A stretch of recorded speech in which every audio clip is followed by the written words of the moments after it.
다윗이 지은 시편 24편의 배경은 사무엘하 6장의 말씀입니다. 그동안 하나님의 임재의 상징인 언약궤가 오벳에돔의 집에 머물러 있었습니다. 다윗은 예루살렘 시온산에 언약궤를 모셔오고 또 장막에 안치할 때 그때의 사건입니다. 그때 당시 다윗은 기쁨에 겨워서 감격하며 찬양하며 춤을 췄다고 성경은 기록되어 있습니다. 그러나 이것은 단순히 언약궤의 예루살렘 안치에 관한 찬양시로만 그친 것이 아닙니다. 이것은 이 사건을 통해서 예수님의 성육신으로 인한 임마누엘의 은혜를 말하는 것입니다. 예수께서 이 땅 가운데 임하신 것, 그 자체가 또 한 가지의 하나님의 임재라고 볼 수 있습니다. 다시 말하자면 하나님이 자기 백성들과 함께 하시는 그 은혜입니다.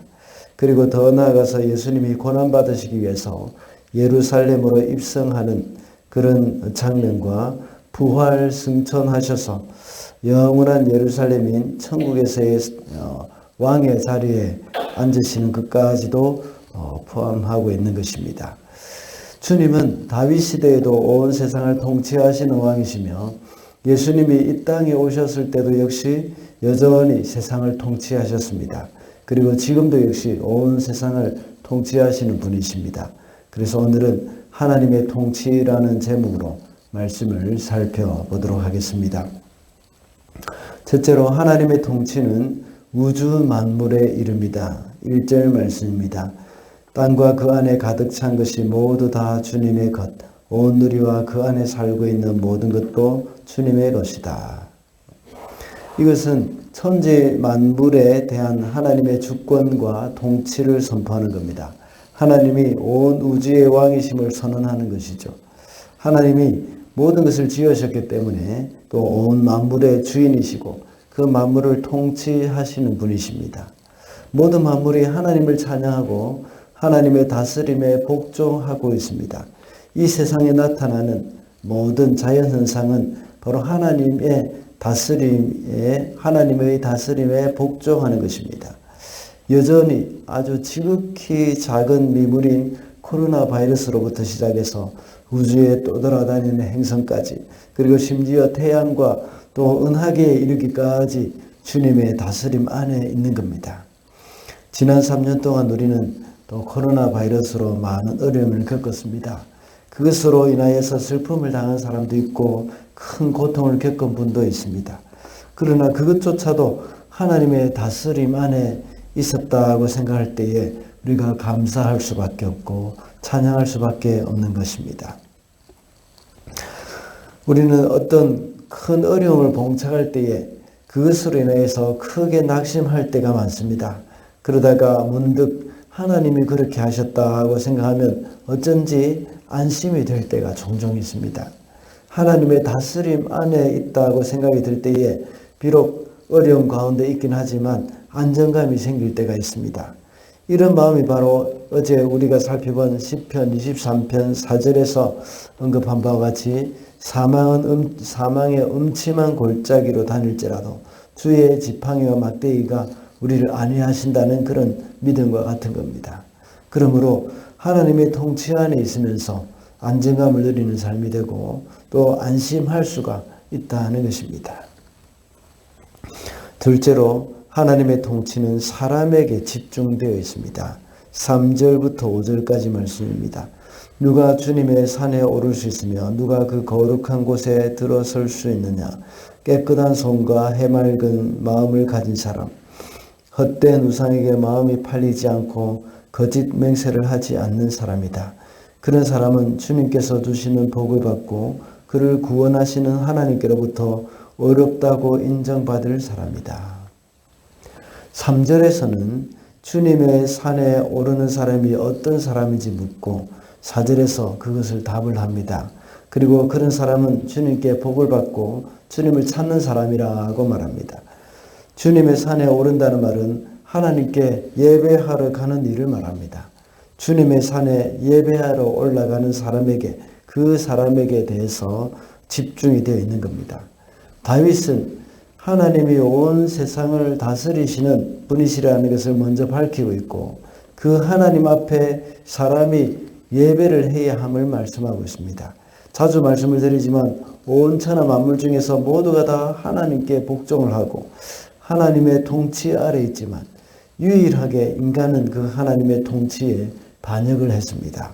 하나님의 통치에 반역을 한 인간들로 인하여서 자연이 가시와 엉겅퀴를 냈습니다. 저절로 풍성한 소산물을 냈던 그런 땅은 이제 인간이 수고하여서 땀을 흘려야 소산물을 내게 되었습니다. 그리고 인간의 타락으로 인해서 또 홍수가 일어나게 되었습니다. 이렇게 하나님의 통치는 온 우주 만물에 미치지만 이것은 바로 인간에게 집중이 되어 있습니다. 그만큼 하나님은 인간을 존귀하게 만드셨지만 정작 사람들은 그것을 알지 못합니다. 인간이 존귀함을 회복하기 위해서는 하나님의 통치 안에 들어가야 함에도 불구하고 그것을 깨닫지 못하고 있습니다.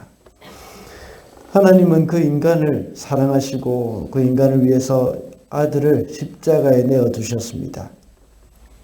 예수 그리스도의 십자가로 인하여서 반역하는 인간들을 하나님은 용서하시고 구원을 하셨던 것입니다. 그러나 아직도 여전히 하나님의 통치를 거부하는 사람들이 얼마나 많은지 모릅니다. 그들이 하나님의 통치에 순복하도록 우리는 노력해야 합니다. 그것이 바로 전도와 선교죠.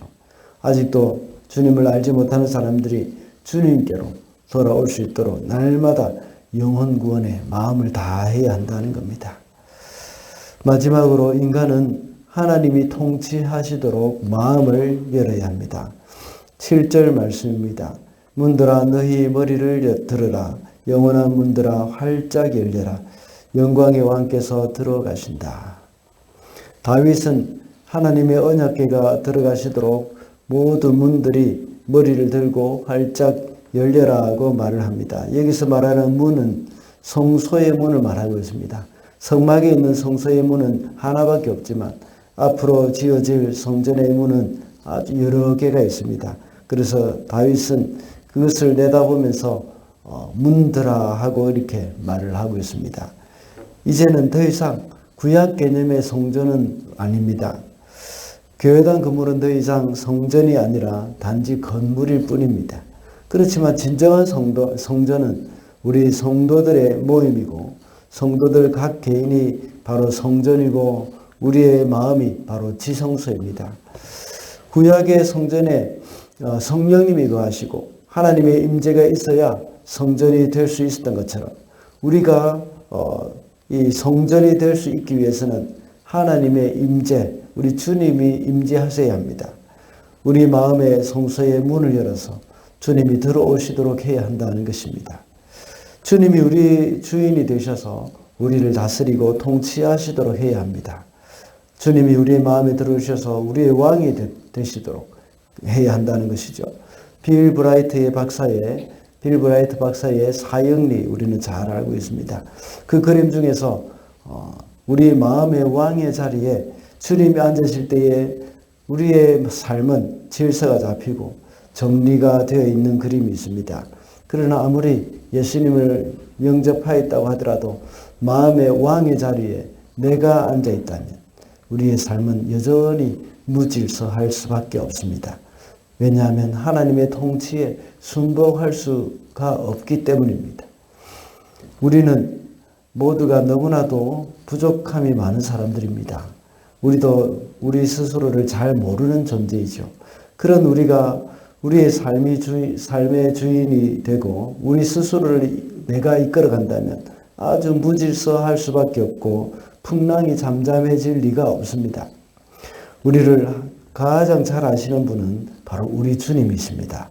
그래서 우리가 하나님의 통치에 순복할 때 우리는 참된 평안과 삶의 질서를 누릴 수가 있습니다. 주님이 들어오셔서 우리의 통치자로 우리 마음의 왕의 자리에 계셔야 한다는 겁니다. 말씀을 맺겠습니다. 오늘은 하나님의 통치라는 제목으로 말씀을 살펴봤습니다. 하나님의 통치는 온 우주 만물에 이른다고 했습니다. 그리고 하나님의 통치는 사람에게 집중되어 있다고 했고 하나님이 통치하시도록 우리는 마음을 열어야 한다고 했습니다. 오늘도 하나님의 통치 안에서 평안을 누리고 살아가는 저와 여러분이 되시기를 바랍니다.